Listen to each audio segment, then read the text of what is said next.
sound effects are one of the most important parts of your movie.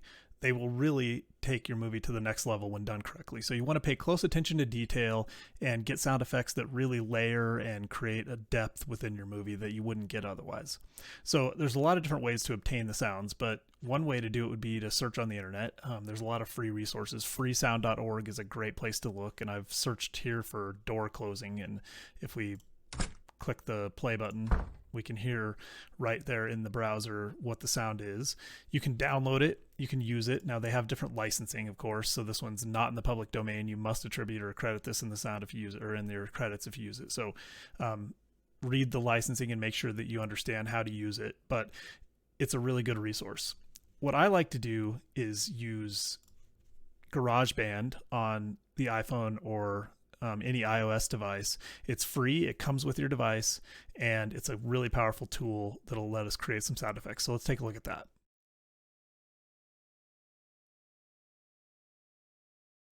All right, recording sounds with GarageBand is relatively simple, but there's a couple of gotchas, so we're just going to walk through it real quick. So you open up GarageBand, you're going to see probably a blank screen here with nothing but create song, because you won't have a bunch of other stuff in there. But if you do, you just hit create song on the left, and we're going to say new. And then it's telling me I'm using AirPlay, which is how I'm recording this, but you won't see that. You'll see this screen here, and then we'll hit plus and instruments, and we're going to add in the audio recorder. Now, this is an instrument, and we're going to record the sound that it's going to make, and then we'll record that sound into the track. But it tells us to point our iPhone towards the sound that we want to record and then tap the record button above to begin. So it's that simple. We can pick a filter. It'll make it sound like a monster or a robot or whatever. We're just going to use clean because we want the audio to come in raw, and then we'll filter it and do whatever we want to after.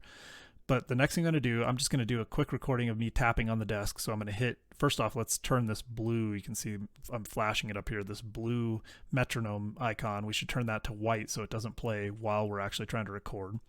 And then I'm going to hit the record button, and then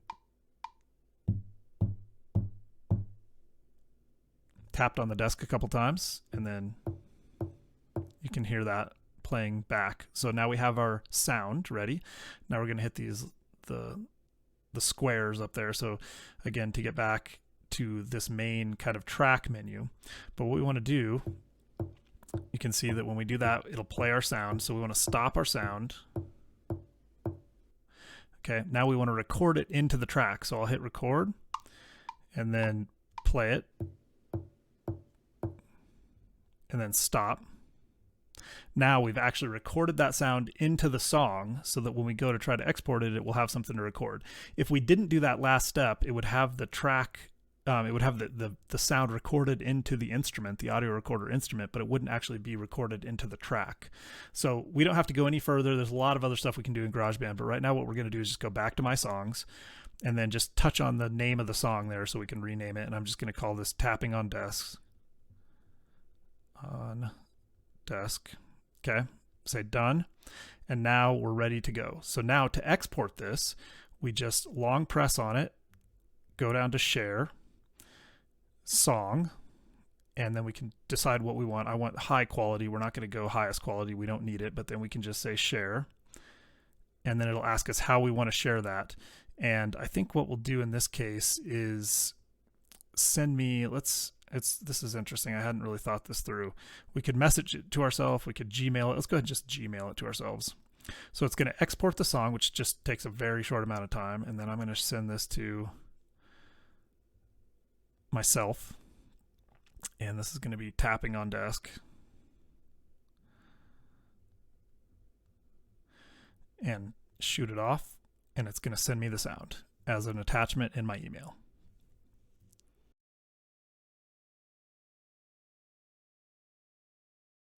Okay, so we have the file now on our computer. We exported it and we emailed it to ourselves or got it onto the computer in some way.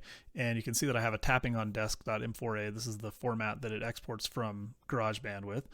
And then we want to open up Audacity, and we're gonna edit that file in Audacity and get it ready to be an actual sound effect. So what I'm going to do is just drag this file into Audacity, and it's going to come up with the sound shape, right? So this is what the sound wave looks like, and you can, if we play it, we've just got 4 distinct taps on the desk. the first thing we want to do is we want to get rid of some of this noise, the background noise. So to do that, we're just going to go to Effect, Noise Reduction, and actually it wants us to select the whole, what part of the file we want to work with. We could just draw in here and select part of it, but we want to do the whole thing. Really what we have to do this first time though is we have to say get noise profile. We want to tell it what noise looks like in our sound. So we're going to say this is what noise looks like. So I want you to get rid of that range. So by doing that, the feedback isn't great here. It's a free application. It didn't tell us like noise profile selected or anything, but it has selected that noise profile. So now if we Control A again, we get the whole file, and we go back in here to noise reduction. This defaults to, I think, 3 or 5. I usually have it down around 1 for the sensitivity, and you can see that if we hit OK now, it's going to just take out those noise lines, right? So you can see that this is almost a smooth line now because we told it this is noise, remove it. And not only did it take it out just in here, but it took it out in this part as well. So if we Control Z, you can see that there was a bunch of noise mixed in with the actual tapping.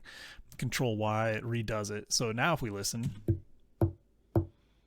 we've got the actual taps isolated. So that's the first step that we want to do in a lot of cases, is to remove what we consider noise from the sound.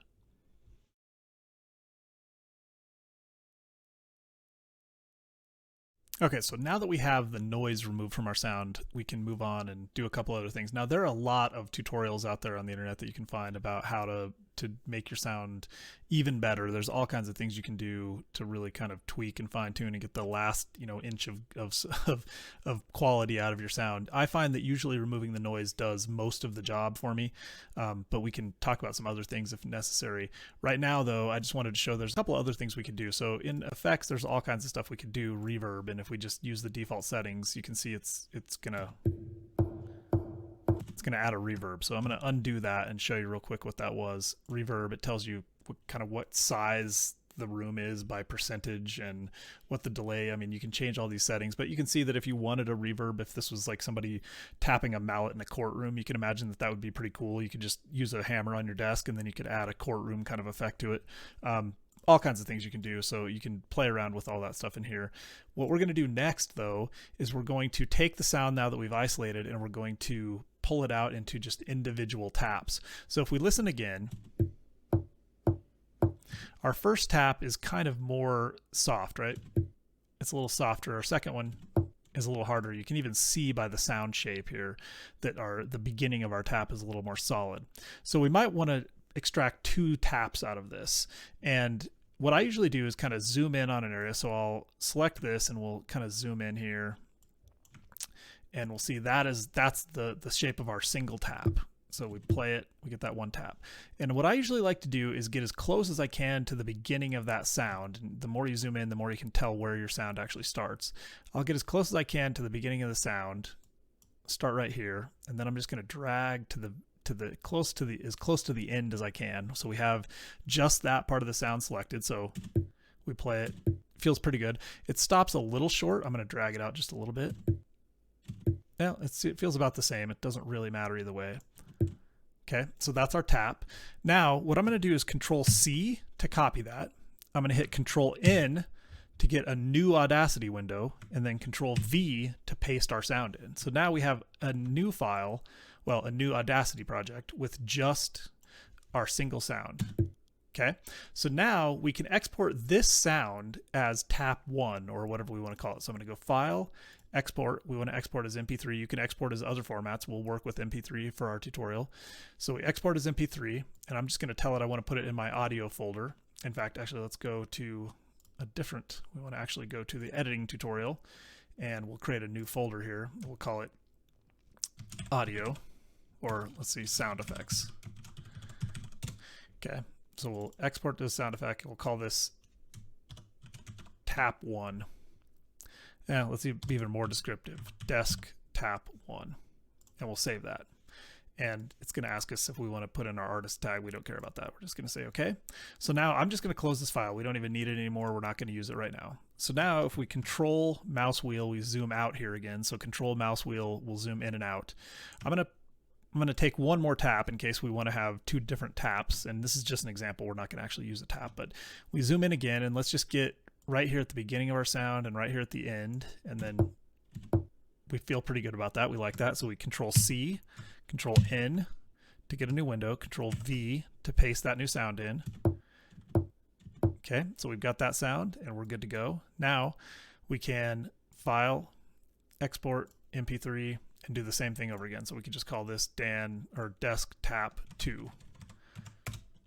Okay, so now we actually have sounds that we can use in our movie.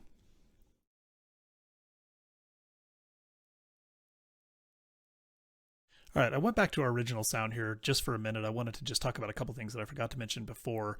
It's important to get a really good sample for your noise profile. So if you're doing something like a door opening and closing and you're making the recording, do a couple of seconds at the beginning and a couple of seconds at the end of just as silent as you can get, just the ambient noise in the room, so that you can use that as your noise profile to really help isolate the sound. Again, if you're trying to get some of that ambient noise as part of your sound, then you don't have to worry about that. But sometimes even then it's good to have, to isolate some of the sound out. So anyway, just a couple of seconds at the beginning and end to get a good noise profile. Another thing I just wanted to show that you're able to do here is we could go into equalization, for instance. Actually, it wants us to select the part we want to equalize, but we're going to do the whole file. And then we can go to equalization. And I've already kind of played around with this, but you can set at different, you choose where you want in the range, in the audio range, what you want to have happen. So we could say we want to amplify our highs and we want to take out a lot of the lows, and we can say take all the low out. And if we say okay, you can see that it changes our shape dramatically. It makes it really thin. Now, again, we could have done the noise profile before, but let's go ahead and do that now. Noise reduction, get noise profile, select the whole thing, noise reduction, reduce it. Now you can see that it has some weird effects happen there, but I just wanted to show that you can do whatever you want. You can start playing around. We could isolate. So let's go back. Control Z, by the way, will undo what you just did, and Control Y will redo it. So you can Control Z, Control Y. If we want to just go back into the equalization and do the opposite, let's say we want to have a lot of the low end and take out the high end, leave a little bit of the mid-range, just make some weird things happen, right? So it kind of starts to feel like you're underwater. So anyway, the point is that you can take a sound and you can make it into other sounds. It's really interesting what you can do with a single sound if you kind of just play around with it and get an idea of what all the filters do. So don't be afraid to experiment, and don't be afraid to undo work that you've done. Don't be afraid to run a filter, because it's really easy just to Control Z and get back to your original file. One more thing I should mention regarding Audacity is that when you're working with an Audacity file like this, if you make a lot of edits and you do a bunch of crazy stuff, you can save this. You're not actually editing the original file. You're creating an Audacity, an AUP, an Audacity project file, and that it'll preserve the original file. You don't have to worry about whether or not you're messing up your original file, but you can create the Audacity project file, save it, and then make changes to it, come back later and readjust it. So you can have a big sound file that you made a bunch of changes to that you may want to just pull little pieces out, and you don't want to have to remake those changes every time you open the file. So you save that project file, you reopen the project file, and then you can kind of work with it like that. So I just wanted to make it clear that you're not corrupting your original files by working with them in Audacity, and you can always save these project files and come back and work with them again later.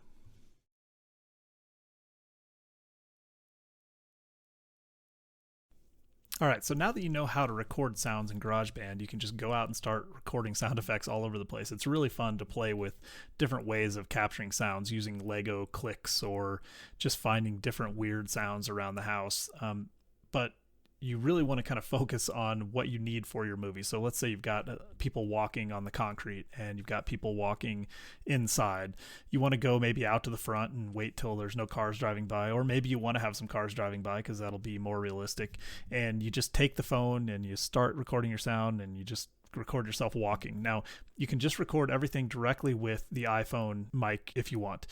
That's what I'm going to do for this example. We do have another microphone that we use sometimes, which is a little bit higher quality, and it plugs directly into the iPhone, and it's really fun. It's called a Blue Raspberry, and I'll put a link in the description, but that costs a little bit more money, whereas the iPhone mic is free, so you don't need to have another mic. You can get a lot of really good sound with just the iPhone mic, so we'll go with that for now.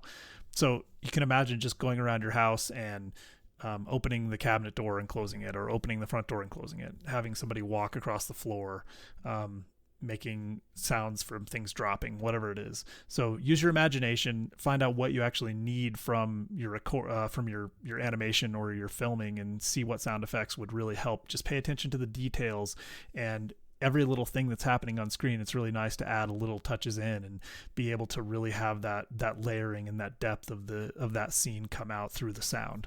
So play with it, have fun. This is a really good way to take the video to the next level.